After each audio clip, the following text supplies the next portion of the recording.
उत्तर भारत के एक छोटे से गांव कालवन में एक पुराना शमशान घाट था, जिसे लोग भय के कारण शमशान देवी का स्थान कहते थे। वहां की कहानियां लोगों को डराती थीं।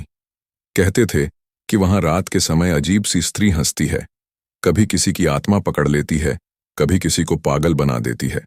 लेकिन एक 22 वर्षीय युवक आरव, जो बचपन से ही रहस्यमयी विद्याओं में रुचि रखता था, इन बातों से न डरकर और अधिक आकर्षित होता गया। वह चाहता था तंत्र विद्या को समझना, जानना और सिद्ध करना, लेकिन किसी को नुकसान पहुंचाने के लिए नहीं, बल्कि आत्मज्ञान और सुरक्षा के लिए। एक दिन जंगल में उसे एक बूढ़ा साधु मिला। उसकी आंखों में एक अद्भुत तेज था और उसने आरव को एक दृष्टि में ही पहचान लिया। साधु बोला, तू साधक है, लेकिन डर अभी तेरे भीतर है। जब तू डर से पार हो जाएगा, तभी तंत्र तुझे स्वीकार करेगा। साधु ने आरव को आदेश दिया कि अमावस्या की रात वह शमशान घाट में जाकर तंत्र की पहली दीक्षा ले। वहां उसे शमशान देवी स्वयं मार्गदर्शन देंगी, लेकिन शर्त यह थी कि वह बिना किसी डर और लालच के सिर्फ साधना करेगा, बिना किसी को दिखाए, बिना किसी अपेक्षा के। अमावस्या की रात आरव अकेला शमशान पहुंचा। चारों ओर घना अंधेरा, चमगादड़ों की आवाजें, जलती चिता की राख और हवा में गंध, हर चीज डराने वाली थी। लेकिन आरव ने घेरा खींचा, काली मंत्रों की माला ली और साधना शुरू की। 1 घंटे बाद वातावरण में परिवर्तन होने लगा। हवा भारी हो गई, चिता की राख उड़ने लगी और एक तेज हंसी उसके चारों ओर गूंजने लगी। तभी एक छाया प्रकट हुई। वह देवी की छाया थी, आंखें आग जैसी लाल और स्वर गूंजता हुआ, क्यों आया है साधक? आरव ने हाथ जोड़कर कहा, मैं तंत्र विद्या नहीं, स्वयं को जानने आया हूं। मेरे भीतर भय है, मोह है, क्रोध है, मैं इन्हें जीतना चाहता हूं।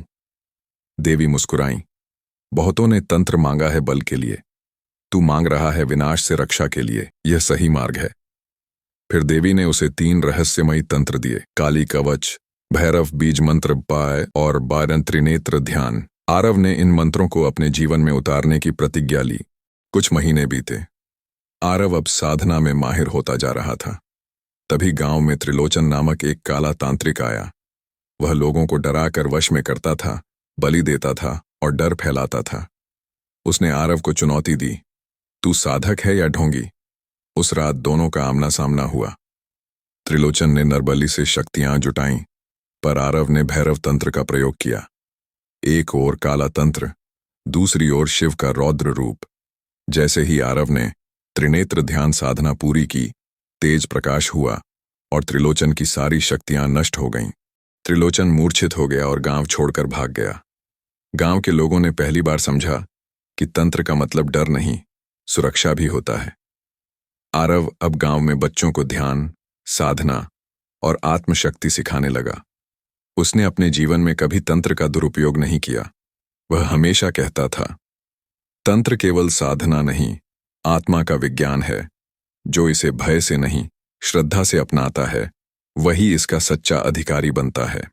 तंत्र को जानना आसान नहीं, लेकिन जो सच्चे इरादे और स्थिर मन से इसे साधे, वह न केवल अपने भीतर के राक्षसों को जीतता है, बल्कि दूसरों के जीवन में भी प्रकाश फैलाता है।